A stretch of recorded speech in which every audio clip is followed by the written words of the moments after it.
दिखाते हैं संघ की वो टीम जो बीजेपी में ये बड़े बदलाव कर रही है। ये वो टीम है जिसे लग रहा है कि 2014 में वो बीजेपी के जरिए बड़े बदलाव कर सकती है। संघ की टीम मोहन भागवत सभी फैसलों पर अंतिम मोहर लगाते हैं। संघ परिवार के सर्वोच्च नेता हैं सुरेश भैया जी जोशी, भागवत के सभी फैसलों में साथ खड़े रहते हैं। ये राइट हैंड मैन माने जाते हैं।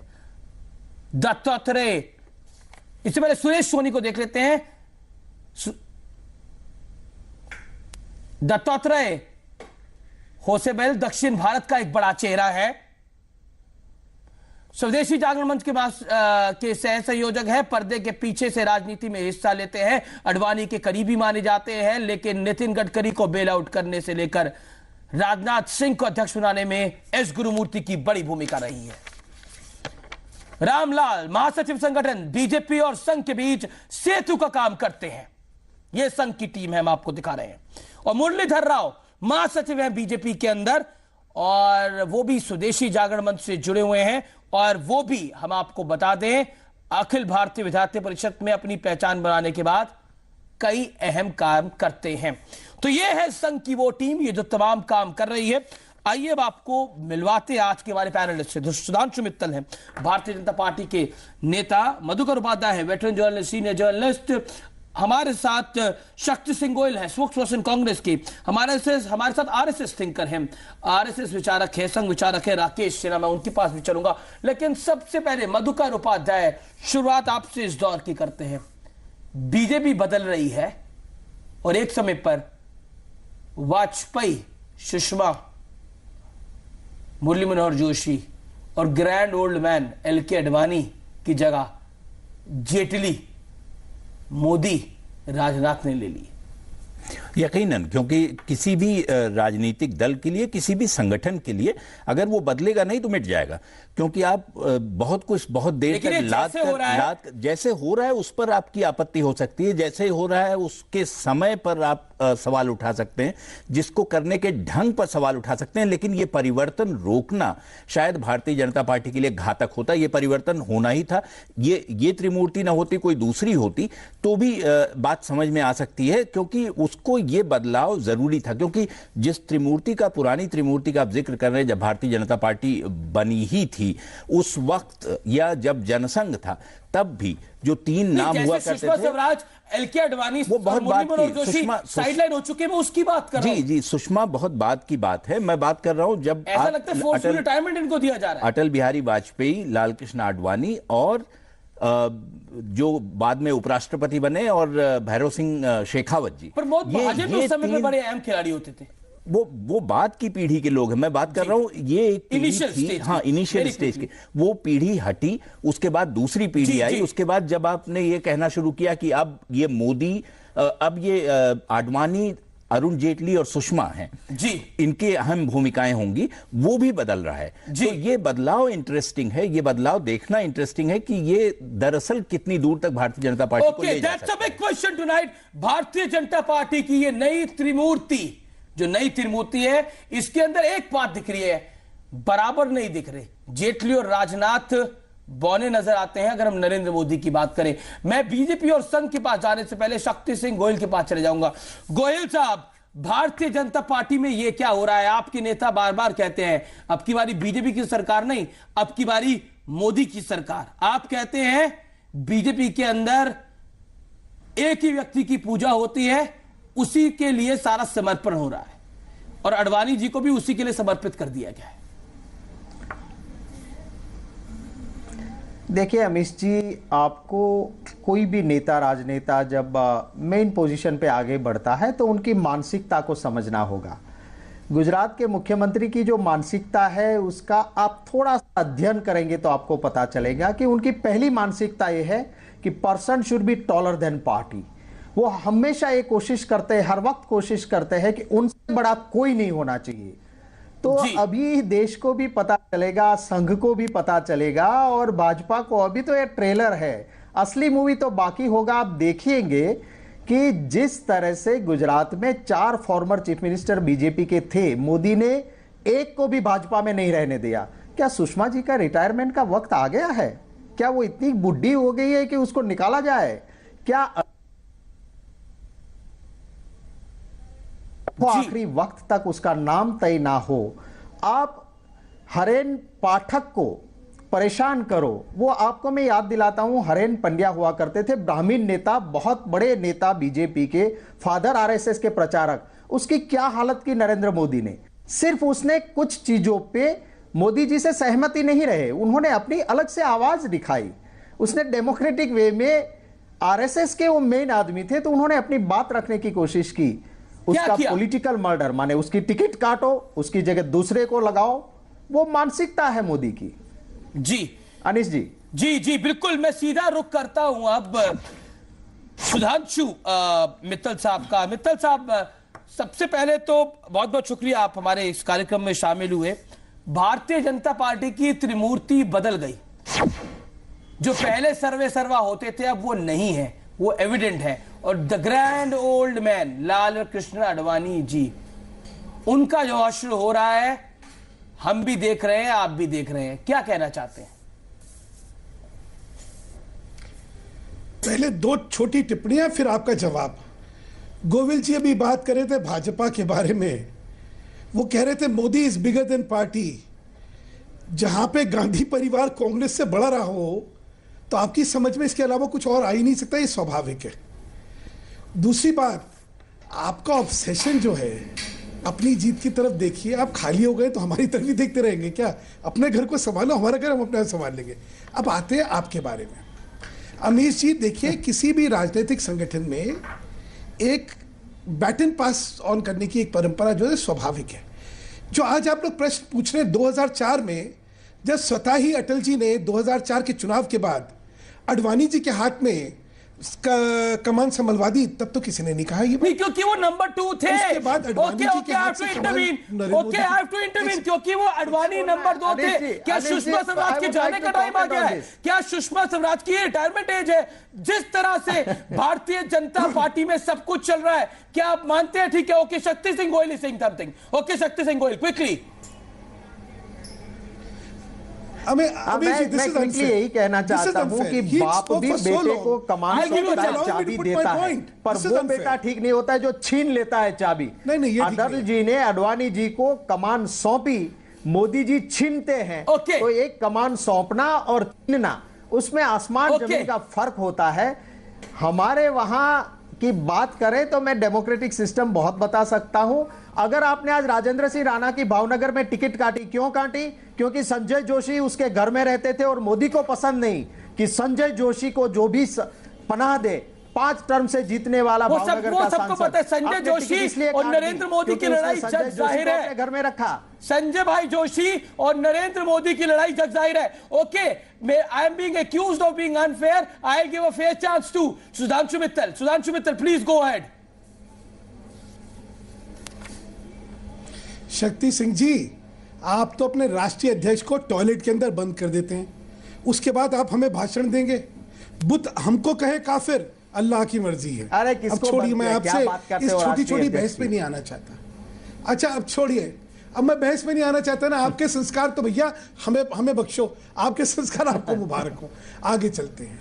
आप तो संस्कार की बात मत करो। है कि नरेंद्र मोदी जी का नाम, अच्छा कोई तहजीब तो रखिए साहब। आप बोल रहे थे, मैंने एक शब्द नहीं बोला। अगर आप में तहजीब नहीं है तो ये आपकी इंटॉलरेंस दिखाती है, आपके संस्कार दिखाते हैं। भाई बोलने दीजिए ना। आपने बोला, मैंने एक शब्द नीचे बोला क्या? कुछ तो तहजीब बोलिए, पर संस्कार में जो कह रहा हूं शोभा नहीं देती। आप बोलिए। हाँ बिल्कुल, आपका आचरण दिखा रहा है कि आपके संस्कार क्या हैं। हमारी पार्टी ने सर्वसम्मति से नरेंद्र मोदी जी को प्रधानमंत्री का उम्मीदवार घोषित करा। तो इसमें बाकियों का ये हो गया वो गया, ये तो कभी आया नहीं। आज आपने एक काल्पनिक टीम बताई। मैं आपको बताता हूं टीम मोदी क्या, टीम बीजेपी क्या है। इसमें 2 हमारे जो महापुरुष है, उनका आशीर्वाद है। किसका? अटल जी, वो आडवाणी जी का और मुरली मनोहर जी का। नेतृत्व किसका है? नेतृत्व है नरेंद्र मोदी जी का। उनके सहयोग में कौन कौन है? सुषमा स्वराज, ओजस्वी वक्ता, उनका जो परफॉर्मेंस है पार्लियामेंट में, it is unparalleled. She is team BJP. Arun Jaitley is team BJP, a man who specialises in strategy. Nitin Gadkari, ये है टीम बीजेपी। और इनमें सानिध्य किसका है? राजनाथ जी का है। अब इतनी मजबूत टीम जब भाजपा को विजय की तरफ अग्रसर कर रही हो तो आप सबको कष्ट होगा, ये तो स्वाभाविक है शक्ति सिंह जी। लेकिन प्रश्न क्या आ रहा है? प्रश्न ये आ रहा है कि इसमें से ये कहना आशीर्वाद है, वो एलके आडवाणी का महापुरुष बता रहे हैं, उनका ऐसा आशीर्वाद है कि उनको टिकट के लिए भागम भाग करनी पड़ रही है। It is a fact, L K Advani को भागना पड़ रहा है टिकट के लिए। This is the fact. You can't say no to that. तो आप Sudhanshu Mittal, you can't say no to that. अभी तक तो L K Advani is fighting for its ticket. A whole day you kept on saying, the whole day you kept on saying that Modi, Advani ji will not be there in Gandhinagar. He's being shifted. He's going. He's fearful. He's this. He's that. क्या हुआ? वो वहीं से लड़ रहे हैं। वो गांधीनगर से नहीं लड़ना चाहते, वो भोपाल से लड़ना चाहते हैं। पार्टियों को गांधीनगर से वोट कर रही है। एक सेकंड मैं ओके, आप कह रहे हैं कि आशीर्वाद है, वो आशीर्वाद तब कहा था जब गोवा की कार्यकारिणी हुई थी। अमीश जी, why don't you want to listen to facts? नहीं, I am saying you facts। ये बात नहीं है कि जो आप बोलोगे वही सच होगा। अगर आप सच नहीं बोलोगे, I have to counter you. That's my duty. That's my duty to counter you. Sudhanshu Mittal, मैं आपकी बड़ी इज्जत करता हूं, भारतीय जनता पार्टी के बड़े प्रमुख लेकिन आपको काउंटर हूं। वो आशीर्वाद तब कहा गया था जब नरेंद्र मोदी को कैंपेन चीफ बनाया था। वो आशीर्वाद तब कहा गया था जब नरेंद्र मोदी को प्राइम मिनिस्टर का नॉमिनी बनाया था। वो आशीर्वाद तब नहीं था। उनको मनाने के लिए बीजेपी की पूरी चौकड़ी वहां पहुंची थी। मैं राकेश सिन्हा के पास जाता हूं, संघ विचारक है राकेश सिन्हा।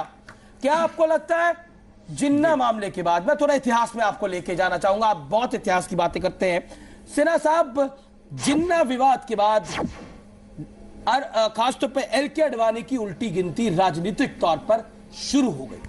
क्या आपको लगता है कि इस समय जो मौजूदा स्थिति है, इसकी संभावना आपको भी थी कि एक दौर ऐसा आएगा जब एलके आडवाणी सबसे बड़े नेता होने के बावजूद बहुत छोटे दिखाई देंगे फैसलों के लिहाज से?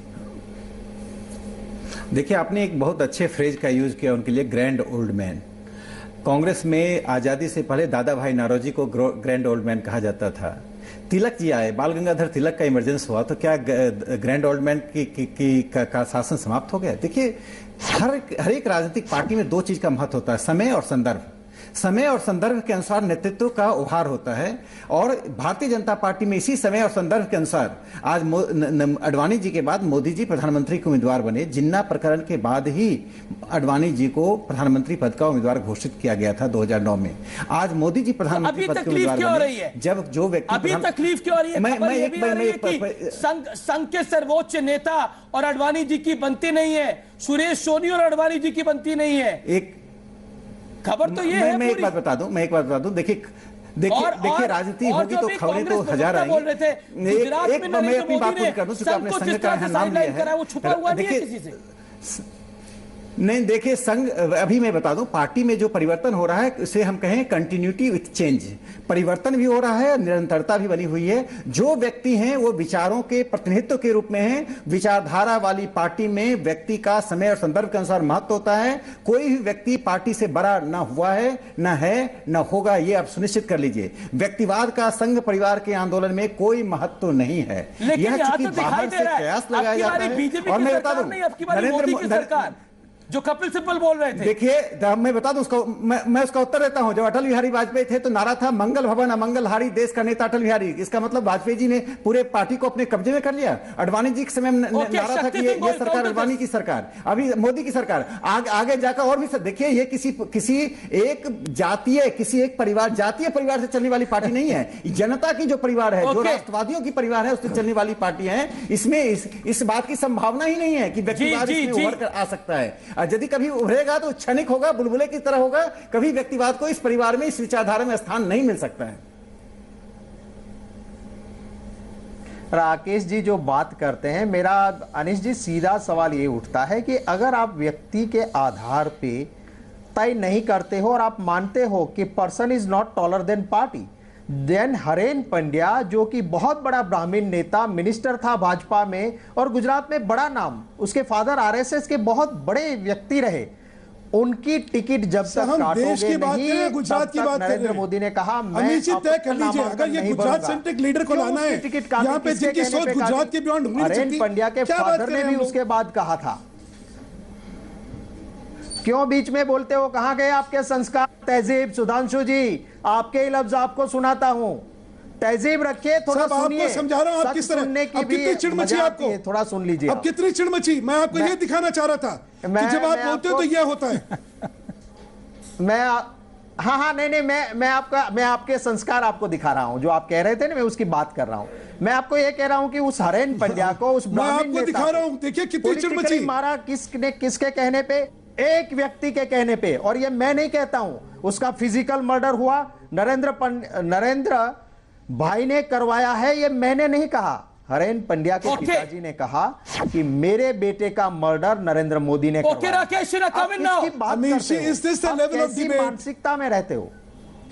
ओके राकेश सिन्हा, ये हकीकत है। अगर मैं झूठ बोलता हूं, अगर पिता ने ये नहीं कहा है, मैं राजनीति छोड़ दूंगा। मैं झूठ नहीं बोलता हूं, मैं डिबेट की सीरियस बिजनेस, और मुझे नहीं लगता था इतने हल्के स्तर पे हम लोग यहाँ पर चर्चा में आगे बैठे। सीरियस थिंग, अमित जी कुछ तो स्तर मेंटेन करिए कि एक ब्राह्मण नेता, आरएसएस का प्रचारक का बेटा, एक भाजपा का किसकी बात कर रहे हैं? के कहने पे जिनको कोई यहाँ देश के नेतृत्व की बात चल रही है, ये वहीं पे कूप मंडूक की तरह वहीं घुसे हुए हैं। मोदी की मानसिकता है।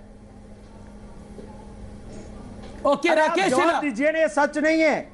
हरेन पंड्या को किसके कहने पे काटा? देखिए, एक बात जान लीजिए, गुजरात की परिस्थिति में अब आप क्या उम्मीद करते हैं हम इनके स्तर पर चर्चा करेंगे क्या? उस परिस्थिति अमित जी, आप वाकई ये उम्मीद करते हैं कि इनके स्तर पर चर्चा करेंगे हम लोग?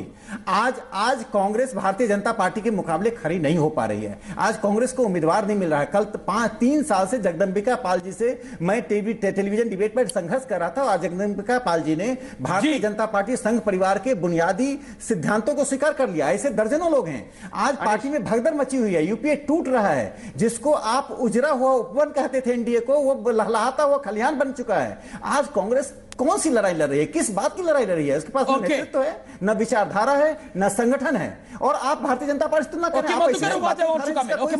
हैं। मैं राकेश जी की बात से सहमत हूं इस हद तक कि कांग्रेस पार्टी एक पराजित योद्धा की तरह युद्ध के मैदान में है, लेकिन उस पराजय का लाभ भारतीय जनता पार्टी को मिलेगा। ये त्रिमूर्ति उसको आंकड़ों के सहारे वहां तक ले जाएगी, इस पर संदेह है। ये अब भी सवालों के दायरे में। Shakti Singh Goyal, quickly your point. Quickly you wanted to say something. Shakti Singh Goyal, you're fighting a lost battle. आपके नेता भाग रहे हैं चुनाव लड़ने से।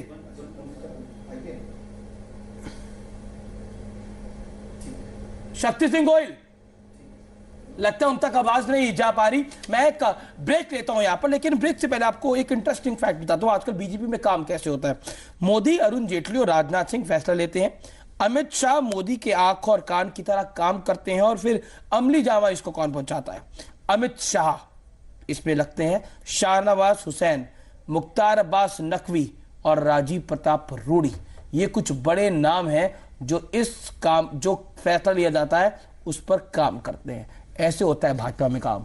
अब सुषमा स्वराज और एलके आडवाणी की उतनी अहमियत नहीं रही जितनी पहले कभी रहा करती थी। बदल गई है बीजेपी। बीजेपी की नई त्रिमूर्ति। हम संघ से पूछेंगे 3 अहम सवाल, और उन 3 सवालों का चाहते हैं सीधा जवाब दे राकेश सिन्हा। ब्रेक के बाद बिग स्टोरी टुनाइट। आप देख रहे हैं बीजेपी की नई त्रिमूर्ति। मेरे साथ भारतीय जनता पार्टी से Sudhanshu Mittal, Madhukar Upadhyay senior journalist, Rakesh Sinha RSS thinker बने हुए हैं। राकेश सिन्हा साहब, बड़ा सीधा सवाल मैं आपसे पूछता हूं इस दौर के अंदर, क्या आपको लगता है अगर 2014 में बीजेपी नहीं जीत पाई, अगर बीजेपी नहीं जीत पाई, तब इस त्रिमूर्ति को बदला जाएगा?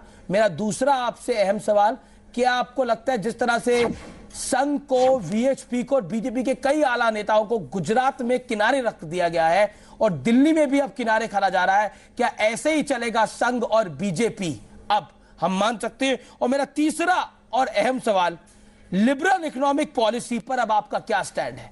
क्योंकि मोदी तो बड़े कॉर्पोरेट कैंडिडेट भी कहे जाते हैं, इकोनॉमी को नए सिरे से चलाने वाले कहे जाते हैं। आरएसएस का स्वदेशी का ज्ञान अब कहां जाएगा? ये 3 अहम सवाल और इसके जवाब। देखिए, पहले सवाल का जवाब और दूसरे तीनों सवाल एक दूसरे से जुड़े हुए हैं, कोई अलग अलग सवाल नहीं है। पहली बात मैं बता दूं कि भारतीय जनता पार्टी की यदि हार हो या जीत हो, लोकतंत्र में हार और जीत के लिए कोई महत्व नहीं होता, अपनी अपनी जगह पर उसकी है। लोकतंत्र की जीत होनी चाहिए और जीत होती है पार्टी में जो स्वाभाविक तरह से नेतृत्व चलता रहेगा। ऐसा नहीं होता कि कोई नेता हार गया तो उसे उखाड़ कर फेंक दें। ये परिवर्तन, मैंने कहा कि पार्टी हमेशा कंटिन्यूटी चेंज के अनुसार से चलती है, उस प्रिंसिपल के अनुसार चलती है और समय और संदर्भ के अनुसार से नेतृत्व का चुनाव होता है। दूसरा सवाल है कि देखिए, संघ को कोई हाशिए पर क्या डालेगा। संघ के लोग तो अभी वनवासी कल्याण आश्रम के लोग अभी वनवासियों आदिवासियों के बीच काम कर रहे हैं। सेवा आप मेरी बात समझ रहे हैं। मैं आपको एग्जांपल दूं, मैं आपको संजय भाई जोशी, नहीं देखिए, आप जिसको संघ कह रहे हैं वो संघ के कुछ स्वयंसेवक हैं, स्वयंसेवकों के बीच में संजय जोशी स्वयंसेवक नहीं थे, प्रवीण तोगड़िया स्वयंसेवक नहीं थे, संघ एक विचार है, सुरेश मेहता स्वयंसेवक नेता नहीं थे, क्या हुआ उनका? जो तीसरा महत्व का सवाल है, केशुभाई पटेल, तीसरा सबसे महत्व का सवाल है इस देश के लिए लिबरल इकोनॉमिक पॉलिसी की बात नहीं। मेरा इस सवाल का जवाब, आप दूसरे सवाल का जवाब जो सबसे बड़ा सवाल था उसका सबसे छोटा जवाब दिया आपने। क्या संघ के नेताओं को, बीजेपी के नेताओं को हाशिए पे डाल रहे हैं Modi? It is a tough question. देखिए, संघ के नेताओं को सत्ता नहीं चाहिए, उनको मंत्री बनना नहीं है। आपको क्या लगता है कि सुरेश सोनी जी को, दत्तात्रेय जी को, सुरेश जोशी जी को क्या मंत्री पद चाहिए? मोहन भागवत जी को प्रधानमंत्री पद चाहिए? संजय जोशी के साथ जो हुआ, लोगों ने घर परिवार त्याग करके नैतिक अधिकार के आधार पर जो लोग काम कर रहे हैं, सुरेश मेहता के साथ जो संत हैं, और संघ के नेताओं पर जब इस तरह की टिप्पणियां की जाती हैं तो मुझे लगता है कि संघ को और गहराई से समझने की कोशिश की जानी चाहिए। ठीक है, संघ की भागीदारी है, संघ चाहता है कि भारतीय राजनीति में परिवर्तन उसके मनोनुकूल हो। इसका मतलब नहीं कि संघ अपने आप को डाइल्यूट कर रहा है, संघ अपने मूल काम से हट रहा है। ये सवाल अपनी जगह फिर भी बना रहेगा कि संघ क्या चाहता है। इससे इस देश को कोई बहुत ज्यादा सरोकार नहीं है, संघ का सरोकार हो सकता है। देश का सरोकार एक बेहतर प्रशासन, बेहतर सरकार में हो सकता है। नरेंद्र मोदी का ये स्टाइल ही ऐसा है, मैं आता हूं तो तमाम लोग चले जाए। नहीं, ये देखिए, किसी को आप एक उस डंडे से हाँक नहीं सकते, ये नहीं कह सकते कि ये एक व्यक्तित्व है और ये ऐसा ही है, इसके बारे में आप और आगे कुछ नहीं कह सकते। लेकिन Narendra Modi larger than life image जीने के आदी होते जा रहे दिखाई देते हैं और ये लार्जर देन लाइफ इमेज, मेरा बड़ा बेसिक सवाल है, जिस तरह से गुजरात में हुआ वैसे ही दिल्ली में हो रहा है इस समय, क्या आपको लगता है मधुकर उपाध्याय? ये आप एक पैरेलल ड्रॉ कर सकते हैं जी, एक पैरेलल ड्रॉ कर सकते हैं, डेफिनेटली कर सकते हैं। What's your take on this? मुझे लगता है कि नरेंद्र मोदी का व्यक्तित्व इतना बड़ा हो गया है पार्टी के अंदर ही कि अब वो लगभग जो डिक्टेटोरियल टेंडेंसीज होती हैं वो आपको नजर आने लगेंगी कुछ देर में। ओके, क्या कहते हैं सुधांशु मित्तल? ये तमाम हमने बातें की, आप भारतीय जनता पार्टी के नेता हैं, प्रवक्ता हैं, आप क्या कहते हैं? क्या आपको लगता है हिंदुत्व का एजेंडा, पैरेलल इकोनॉमी, खासतौर पर तब जब स्वदेशी की बात आरएसएस और संघ करता हो, कैसे चला पाएंगे नरेंद्र मोदी? कॉर्पोरेट कैंडिडेट कहे जाते हैं। अमीश जी, हम तो त्रिमूर्ति की चर्चा के लिए आए थे, चलिए इसके बारे में भी बात कर लेते हैं। त्रिमूर्ति में इंक्लूडेड है ना सर? एजेंडा की बात है, हमारे सारे जी त्रिमूर्ति में ये इंक्लूडेड है जी। बोलिए। कुछ लोग कुछ चीजें पैकेज में आती हैं, त्रिमूर्ति में एजेंडा नहीं होता है। एजेंडा आप बताते तो उसके हिसाब से बात करते। चलिए एजेंडा के बारे में बात कर लेते ना। हमारा एजेंडा क्या है? हमारा है विकास का एजेंडा है, हमारा एजेंडा है सुशासन का एजेंडा है, हमारा एजेंडा है भ्रष्टाचार को लड़ने का एजेंडा है, हमारा एजेंडा है इस अर्थव्यवस्था जो चिरमिरा गई है उसको दोबारा खड़ा करने का एजेंडा है, हमारा एजेंडा है कि ये जो नवयुवक है इसको नौकरी की जो उम्मीद है उसके लिए क्या करना है, इसका एजेंडा है। बाकियों का एजेंडा क्या है कि इसको धर्मनिरपेक्षता बनाम सांप्रदायिकता का एजेंडा ले जाओ। हमारा, आपने जैसे कहा ना हिंदुत्व का, हमारा क्या हिंदुत्व का एजेंडा है इस समय? हमारा देश का एजेंडा है इस समय कि यहाँ पे सुशासन आए ताकि लोगों को जो उम्मीद की किरण जागनी चाहिए देश में, वो उम्मीद की किरण जागे। लेकिन एक बात बताइए, उम्मीद जागे कि हाँ हम लोग जो है इस समय। लेकिन एक बात बताइए, पुराने नेताओं को हाशिए पे डालकर आप उम्मीद की किरण जिताएंगे? आप कहते हैं कि वो महापुरुषों का आशीर्वाद है, लेकिन महापुरुष तो भागम भाग कर रहे हैं अपनी सीट के लिए। मुरली मनोहर जोशी भी और एल के अडवाणी भी, दोनों को भागम भाग करनी पड़ी। बनारस से मोदी लड़ेंगे, जो जोशी जी को कानपुर आना पड़ा। मोदी जी क्यों नहीं कानपुर से लड़ सकते थे? इतनी हवा है तो मोदी जी कानपुर से लड़ लेते। ये सवालों के जवाब तो देने पड़ेंगे। आपको बुरे लग रहे हो लेकिन ये सवाल है। बहुत अच्छा होता, मैं कहता हूं बहुत अच्छा होता अगर आप जो है भाजपा की सेंट्रल इलेक्शन कमेटी के सदस्य बन जाते, तो अपने आप ही आपको जवाब मिल जाता है। अरे कौन कहां से लड़ेगा, उसके पीछे हमारी क्या नीति होगी, हमारी क्या जरूरत है, ये हमारी रणनीति का भाग होगा या आप हमें तय करके? नहीं तो खबरें क्यों आती है सर? और जहां तक कौन कहां गया, कौन नहीं कहां गया, जब तक सुनिए खबर तो नहीं बनाता, आती है तो चलती है ना। आप सुनिए भी नहीं, आप ये नहीं तरीका है ना, ये तरीका नहीं है। पहले बात सुन लीजिए पूरी। आपको जिस दिन मुरली मनोहर जोशी जी इसके बारे में कुछ कहें तब आपको कहने का हक है। नहीं, हर खबर जी कोई बात सुधांशु मित्तल जी कह रहे हैं कि पार्टी का एजेंडा सुशासन है, विकास है और इकोनॉमिक डेवलपमेंट है और रोजगार है, लेकिन क्या ये सिंबॉलिक हिंदुइज्म नहीं है? आप अभी तो ये अयोध्या है और काशी मथुरा बाकी है वाले, अभी तो ये झांकी है, वो काशी क्यों चुनते हैं चुनाव लड़ने के लिए? जी सुधांशु मित्तल, आवाज मिल रही है आपको? लगता चले गए सुधांशु मित्तल। राकेश सिन्हा क्या ऐसे चले गया बीजेपी, क्या आपको लगता है? What's your take? देखिए मैं इस सवाल का जवाब दूं, काशी को क्यों चुना गया है? काशी जो बनारस की स्थिति हो ज्योग्राफिकली इलेक्ट्रल जो इलेक्शन की ज्योग्राफी, तो क्या जोशी जी वहां से नहीं जीत सकते थे क्या, जो मोदी जी जीत जाएंगे? संयोग देखिए एक जान लीजिए, आप मारिए सिन्हा साहब, हाशिए पे डाले जा रहे हैं भारतीय जनता पार्टी के कई बड़े नेता, जहां वरिष्ठ। देखिए आज नरेंद्र मोदी दुल्हा हैं और बारात में उसके पिता और भाई बहन सब हैं। इसका मतलब नहीं कि नरेंद्र मोदी ने पार्टी को, नरेंद्र मोदी और पार्टी एक हो गई है। लेकिन पिता को दूसरे की बारात में जाने के लिए नहीं बोला जाता, लेकिन पिता को दूसरे की बारात में जाने के लिए नहीं बोला जाता, और पिता ही मिल नहीं करता है।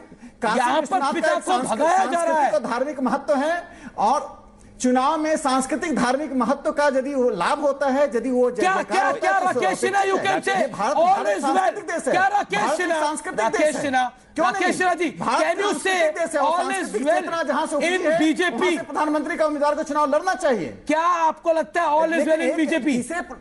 All is well in BJP? मुझे लगता है कि देखिए पार्टी में हमेशा ही सुधार की संभावनाएं बनी रहती हैं और भारतीय जनता पार्टी में सुधार की संभावनाएं। ऑल इज वेल तो पता नहीं, वो तो बाद में पता चलेगा, लेकिन इतना जरूर है कि अभी ये जो टेस्ट है वो दरअसल इस बात पर होना है कि ये आंकड़े कहां पहुंचाते हैं भारतीय जनता पार्टी को। जी, इससे कुछ नहीं होगा कि आप बनारस लड़ते हैं और जीत जाते हैं, उससे सॉफ्ट हिंदुत्व, सिंबॉलिक हिंदुत्व आपका आप प्रमोट करते रहते हैं, लेकिन अंत में आपके पास आंकड़े होते हैं कि नहीं, ये बहुत बड़ी बात होगी और इस पर भारतीय जनता पार्टी की इस त्रिमूर्ति का और लेकिन आखिरकार अडवाणी जी को मानना ही पड़ा कि उनको गांधीनगर से लड़ना है, वो भोपाल से लड़ने की कोशिश कर रहे थे। अडवाणी जी का मामला दूसरा है। अडवाणी जी को मुझे लगता है बहुत पहले ही मान लेना चाहिए था कि अब उनका समय खत्म हुआ और उनको किनारे हटकर दूसरों को जगह देनी चाहिए थी। लेकिन उन्होंने तो जगह दे दी, लेकिन उनकी तो कुछ भी नहीं सुनी जाती। उनको दिक्कत इस बात की है, नहीं आप बहुत देर तक अगर आप अड़े रहेंगे किसी बात पर तो शायद आपका हश्र ऐसा ही हो, ये इसकी कल्पना अडवाणी जी ने शायद न की होगी। राकेश सिन्हा साहब, अडवाणी से आप आगे बढ़ गए, मोदी पे पहुंच गए, लेकिन सुषमा जी को क्यों हटा दिया पीछे? देखिए किसी को कहीं नहीं हटाया गया है। सुषमा जी आज पार्लियामेंट में विपक्ष के नेता हैं लोकसभा में, अगर आप क्या बात करें किसको हटाए? देखिए प्रधानमंत्री, लेकिन चुनाव में दिख रहा है कौन क्या कर रहा है, नहीं सकता है। अगर सुषमा जी उम्मीदवार होती तो यही बात राजनाथ जी और जेटली जी के लिए कहा जाता। आज जेटली जी उम्मीदवार होते, राजनाथ जी उम्मीदवार होते तो ये बात मोदी जी के लिए कही जाती। मैं एक बात कहना चाहता हूं, अंत में यही कहना चाहता हूं, काशी से मोदी जी चुनाव लड़ रहे हैं और भारतीय जनता पार्टी की स्थिति आज वही है जो निराला जी ने कहा था, होगी जय है पुरुषोत्तम नवीन। भारतीय जनता पार्टी की जीत अब सुनिश्चित है, इसके सामने कोई विपक्ष नहीं है। अगर हर हर महादेव का नारा लगाती थी बीजेपी, अब हर हर मोदी का नारा लगा रही है। फर्क यह है, हर हर महादेव का नारा लगाती थी, अब हर हर मोदी का नारा लगा रही है। क्या घर घर मोदी पहुंचेंगे ये तो जनता बताएगी, लेकिन एक बात दुरुस्त है कि नरेंद्र मोदी ने बीजेपी के कई बड़े और आला नेताओं को घर बिठा दिया है, चाहे वो अडवाणी हो, चाहे वो सुषमा हो, चाहे वो कई और नाम हो जो हम नहीं यहां पर ले रहे। और यह भी बात सही है कि संघ जो भी कर रहा है वो अपनी ठसक के साथ कर रहा है, लेकिन एक बात नहीं भूलनी चाहिए, जो गुजरात में हुआ अगर वो देश में हो गया तो बीजेपी के कुछ नेताओं का क्या होगा और संघ के कुछ नेताओं को क्या होगा, ये वो भी सोच रहे हैं इस समय। अगर वो शो देख रहे हैं तो आप भी देखिएगा और आप भी सोचिएगा, क्योंकि वो देखना इन चुनाव के बाद एक बड़ी तस्वीर होगा। नमस्कार, देखते रहिए देश का नंबर 1 बिजनेस चैनल।